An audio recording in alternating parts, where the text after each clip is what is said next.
Even just practicing posture shifts or power stances, it can literally rewire your sense of self-worth. Practice isn't pretending, it's programming.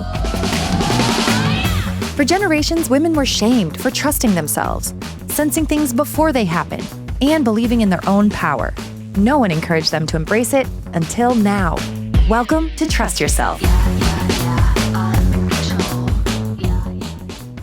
Who is feeling goddessy today? Me. Okay, good. Because I'm not always feeling goddessy, but sometimes. But if not, let's find out how to embody that goddess energy, because did you know that on average, people form an impression of you within 7 seconds of meeting you? And it has little to do with your resume and everything to do with your energy. Well, that is longer than the 3 seconds that people give you on Instagram, so I'll take it. True.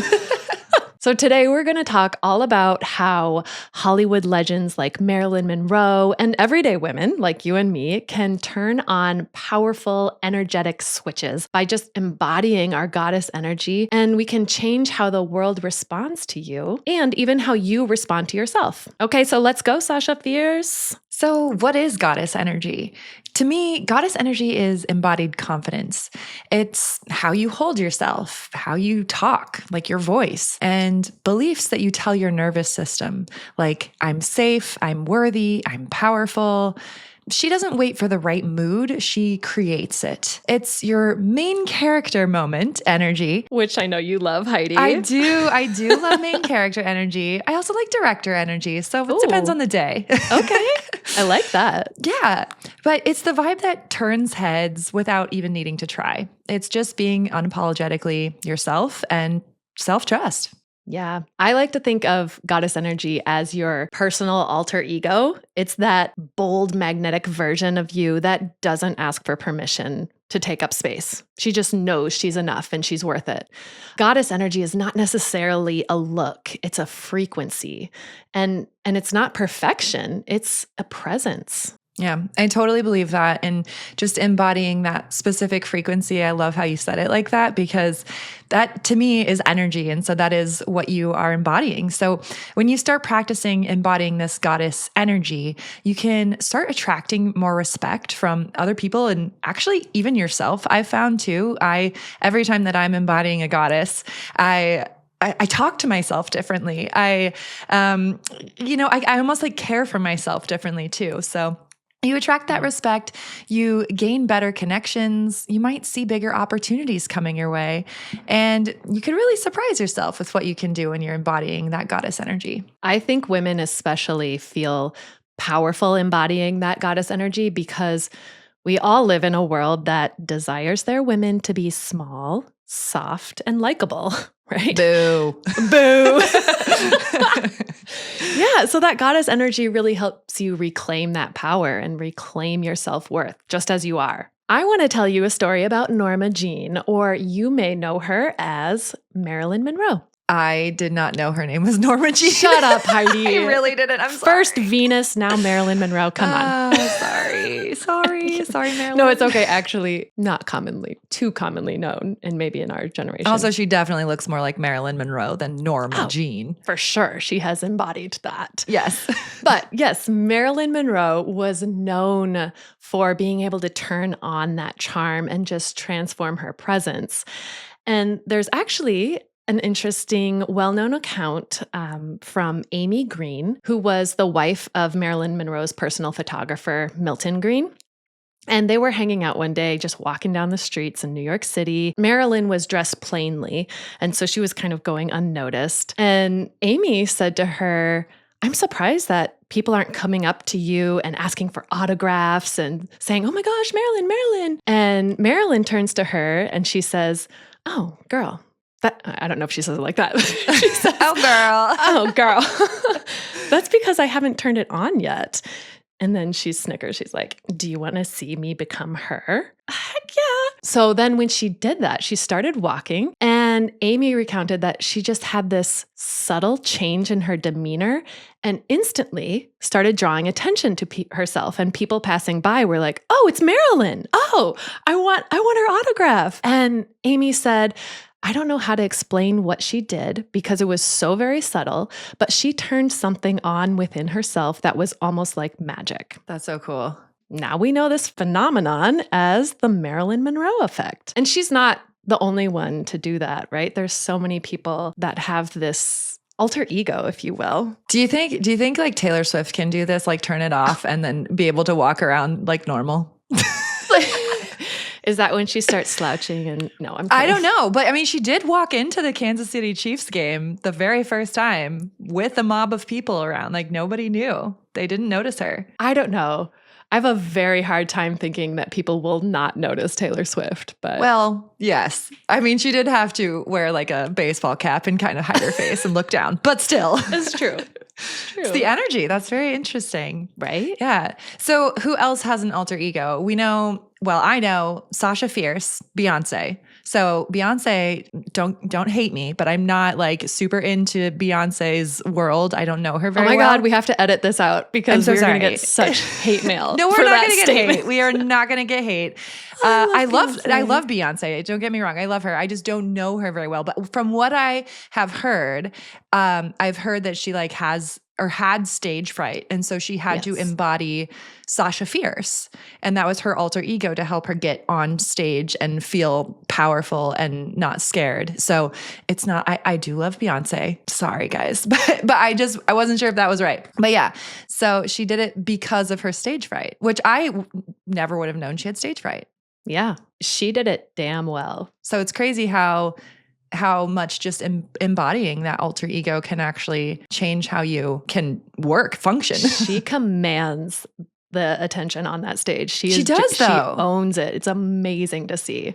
Yeah. Yeah, I really, really love that. And then another one that I just learned from you, Sissy, is Lady Gaga. She has multiple alter egos, but interesting that she has one that she calls Joe Calderone, which is a male persona that she uses to challenge gender norms. Love that. That's so cool. Yeah. There's also, I think Nicki Minaj, she also has a male alter ego. I want to say it's Roman Zelensky. Ooh, Roman that's fun. Zelensky that she channels when she's not feeling comfortable expressing her emotions as herself. So she's like, I'm going to be Roman today. Yeah. Yeah, because guys will say exactly what's on their mind. Right?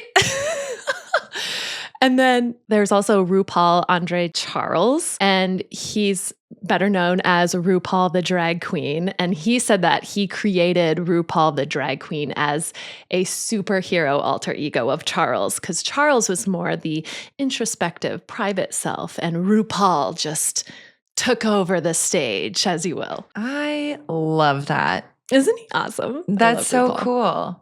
And then, of course, I'm going to give another example of someone that's not very famous because you don't have to be a celebrity to have an alter ego. But our dad used to be a radio DJ Yes. as well as a pastor. And he can for sure step into this presence, like when he's behind the pulpit or behind a mic, that it just draws attention and it exudes respect. Like, Yeah. here's John. Well, that sounded scary. It sounds scary. No, but it's like Pastor John. Yes. Or radio DJ John, KQRX, blah, blah, blah, blah. I Oh don't man, remember. he needs to do that for us again. Maybe we could get him on the show. That'd be amazing. But I remember like always asking Dad to be like, Dad, do your radio voice. And he'd be like, no, I'm not gonna do Right? it. And then like get him like a whiskey drink or something. And then 5 minutes later, like, the best country 1250 KCFI.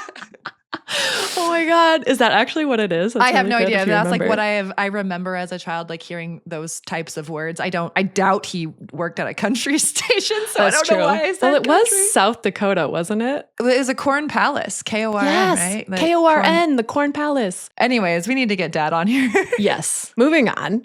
How does the goddess energy work? So are we just like fooling ourselves? I don't think we are. Actually, there's a really simple reason based in my favorite, neuroscience. Of course. Of course.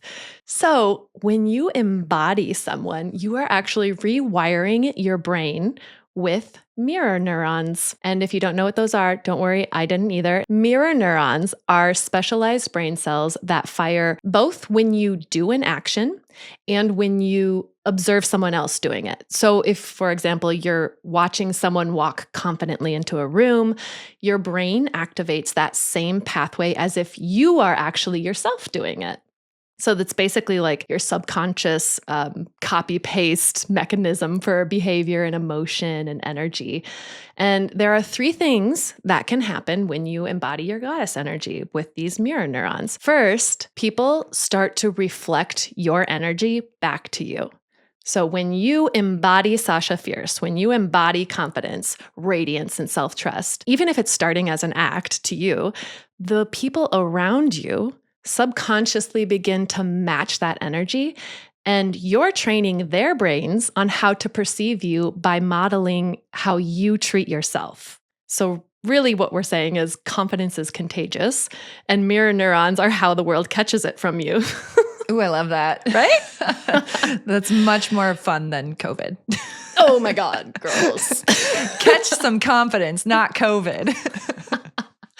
I'm out here mask free. Give me that confidence all over the place. Oh, that's weird. Okay. Spitting confidence. Spewing confidence everywhere. Gross. Oh, sorry. Oh.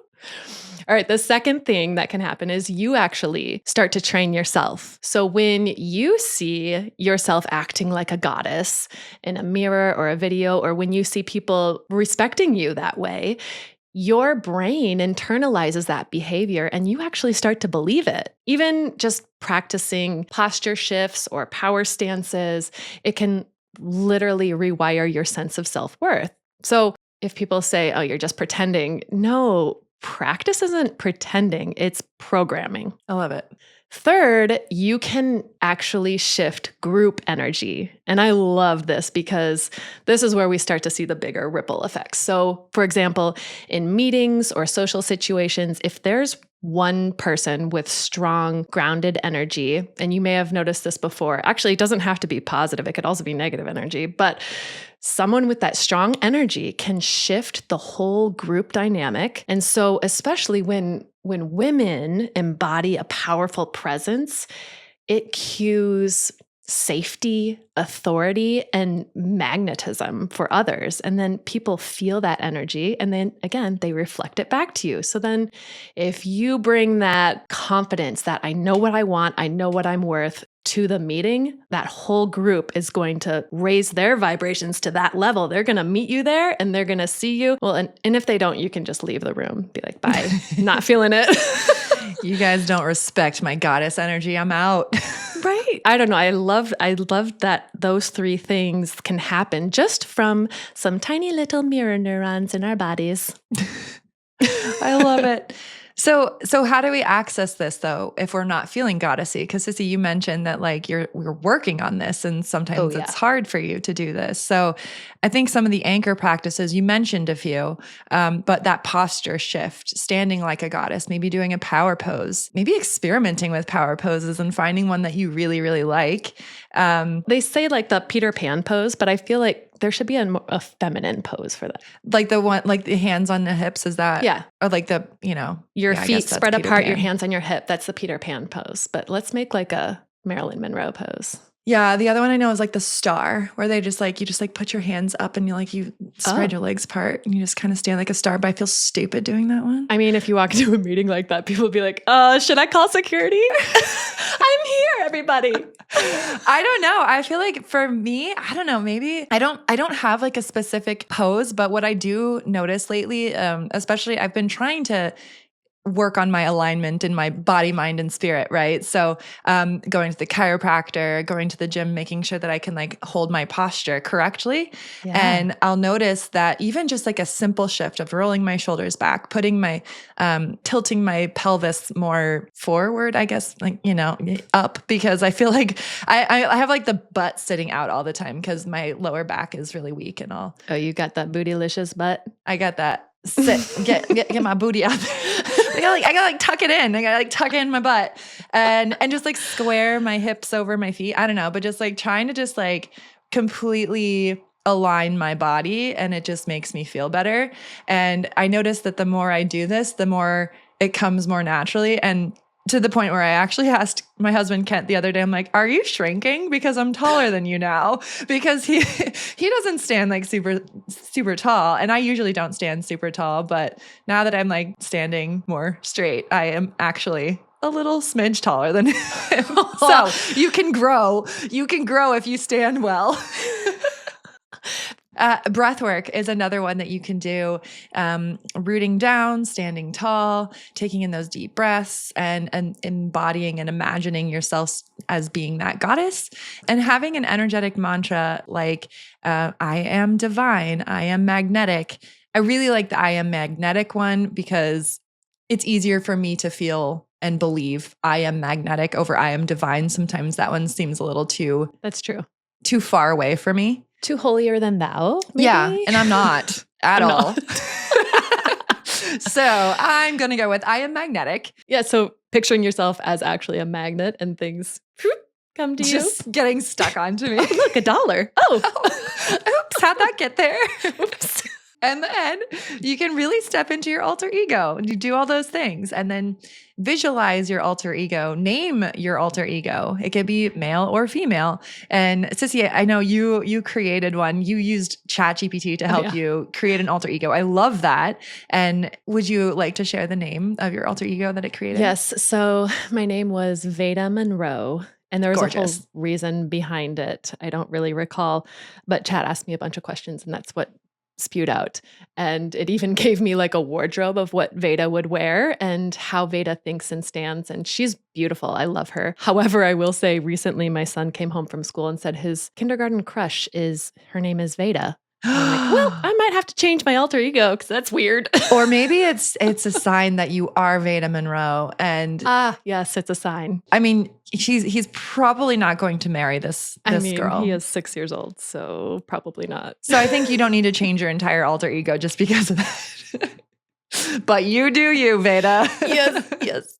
Okay, so when we're picturing our alter ego or our goddess energy, picture the vision of you who walks like that. Like how do they move through life? How do they look? How do they smell? How do they feel? What kind of clothing do they wear? Are they wearing silk or velvet or leather or animal print? But then practice turning it on, right? And you don't have to be on all the time. That would be draining, exhausting, and it wouldn't necessarily be fully you, I don't think, because I do think that there are multiple pieces of us. And I think alter egos aren't necessarily like you becoming somebody totally different. I think it is you becoming another part of you that maybe is harder to access. Who you know you're worthy of, who you know you should be. When I'm thinking of my alter ego and I try to be that, it's usually when I'm kind of too afraid to say it myself. I have always been a people pleaser and I'm trying to step away from that. But if I embody this Veda Monroe, Veda doesn't know these people. Elise knows these people, but Veda doesn't. She doesn't give two shits. She can say what she wants and what's on her mind. She knows that whatever she says is truthful to herself, and these people that are in front of her don't care either way. I love that. So does Veda come on to the podcast? Veda should come on the podcast. Veda should come on the podcast. I feel like you need to do the next episode fully as Veda and not give a shit what people think or what you say and just spew everything. Spew my contagious confidence. Contagious confidence. It's fun. It's fun talking about this because I've never really thought of myself as having any alter egos because, not to brag, but I feel like I'm always pretty confident. You are. But I really like the idea of goddess energy though too, because without even really knowing what I was doing, I've sort of now I have a collection of goddess necklaces from awe-inspired jewelry, which I'm obsessed with. It's amazing jewelry. And let's not say how much it costs because Kent might die. Don't let my husband know. But they all end up coming to me at these very specific times in my life where I actually need to embody that type of energy. I went to a women's retreat. It was a goddess retreat where we had a goddess photo shoot, everything like that. And we were really embodying goddesses. And we were able to kind of choose from it wasn't like we were given the goddess, but we pulled a card basically. Yeah. And everyone had all these goddesses that were so cool and fit exactly with what they were wanting to embody at the time. And mine was a goddess I'd never heard of before, Yemaya, which was a mother goddess of the ocean. And it was all about emotions and how she can be kind of like tumultuous. Tumultuous. I can't say that word. Tumultuous. I think you added an R in there somewhere. Anyways, she could be stormy, right? Yeah. She could be stormy, but she can also be calm. And I remember like immediately thinking like, that's boring. I don't want to be this goddess. But then literally the next day, actually it was later that same day, I realized that was exactly who I needed to be. I needed to tap into more of my emotions that I didn't know that I was hiding for so long. And I was able to embody Yemaya and really get in tune with my emotions, that watery side, that ocean. And it did help that we were actually right next to the ocean. So I really could embody the ocean and all of the vast, deep emotions that it brings. And it really was allowing me to kind of process some emotions that I didn't know were buried. So all of these, and then right after that, then the necklace of Goddess Yemaya came available, which it was not available before. It was brand new. So it was like, we have a new Goddess Yemaya. And I'm like, interesting. Purchase. So yeah, it's cool how that's been showing up. Okay, so I want to challenge you, the listener, my sister, to try the Marilyn Monroe challenge. So I want you today to walk down the street and turn it on and turn it off and own it like it's contagious and see if others notice your shift. So just be regular old you and then be Veda Monroe or whoever you want to be. And see what happens if maybe somebody comes over and talks to you or somebody just says, oh, you look nice today. I'm just interested to see if that can happen to regular people like you and me. I love that. Oh, well, it might not be today, but I do have a concert coming up soon that I want to try that at and see what happens. Yeah. And another thing you can do is practice embodying this by first recording yourself, and not just recording yourself talking, but record yourself walking and acting like this person, fully acting like this person when you are on, and then watch it back and claim that version of you. Practice those mirror neurons, see yourself be that person, and then feel that you are that person. Perfect. I love it. I think my biggest takeaway from what you've brought up and everything is that the fake it till you make it is somewhat true. Like you kind of do, it's not even really faking it, but it's just pushing you outside of your comfort zone just a little bit. But to help you, I like what you also said about kind of disassociating, like, well, Elise can't do this, but Veda can do this, right? So really it just puts you in that mindset of like, I can do this as this other persona. And then also knowing that is part of your whole person. Yeah. My biggest takeaway about goddess energy is that goddess energy isn't about being the loudest person in the room. It's about being so rooted in who you are that the room adjusts to you. Oh, I like that. But I'm also always the loudest person in the room. I guess, you can be loud. It's just that you don't have to be, right? Yeah, definitely. Your presence demands it more than your volume. Yeah, your presence speaks for itself. I love it. If you haven't noticed, we are all about helping women just like you trust your innate power and just being unapologetically authentic, that it is contagious. And Heidi and I are here to help you and remind you that if you can feel it, you can become it. You can become a magnet for what you want. So let us be your cheerleaders. Yeah. And definitely head to Instagram and tag us and let us know what your alter ego goddess energy name is. If you want to even be super bold and post your video of you walking and embodying that alter ego or that goddess, please do. And we want to cheer you along the whole way. Yes. Ooh, picture all these empowered women after listening to this getting all their alter egos on. I can't wait. I love it. I feel like I actually need to come up with one now. You do. You do. Ooh, I almost forgot our tarot for the week, Heidi. I can't wait to see what you draw. I'm excited too, because this is going to be some type of goddess, I swear. If it comes up with like the Empress or High Priestess, I'm just going to shit my pants.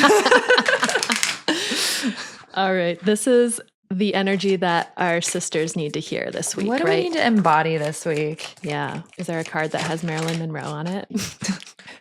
No, but it's number 18, the moon, which is Ooh. all about intuition, imagination, perception. And this one is represented by the owl, because this is my Spirit Song Tarot deck. But very much like this just reminds me of just like a big, giant full moon and all these goddesses coming out of the woodworks and the water and the fire and just like coming out from everywhere and being like, ooh. And it's also like the moon is like, not the dark side, but the sun is light and then the moon is kind of that other side. And so it's almost that other side, that flip side of you Ooh, is your alter ego.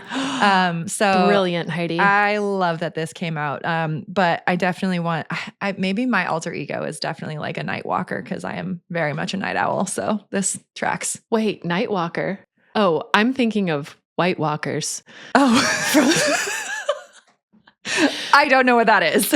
From Game of Thrones, those really creepy ice people. Oh, okay. I just call myself a night walker because when I did night shift, we were the night walkers, and then there were the day walkers that came in the morning, and we were all like, God, the damn day walkers flipping the lights on.